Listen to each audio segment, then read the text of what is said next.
आज भी चाली गोलियां थे ले गया आया बरात ने। वो दिन मैं तो मन ढूंढे पुलिसिया आऊंगा आधी रात ने।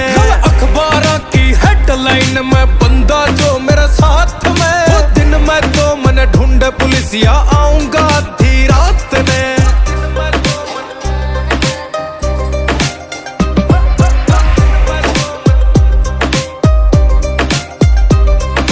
कोट कचेरी में विराट थारा गेड़ा लगे है। वो मित्र काले कोट आला ये मारे सगे है। क्यों कोट कचेरी में विराट थारा गेड़ा लगे है। वो मित्र काले कोट आला ये मारे सगे है। क्यों चांदनी रात में गोली चला गया ले के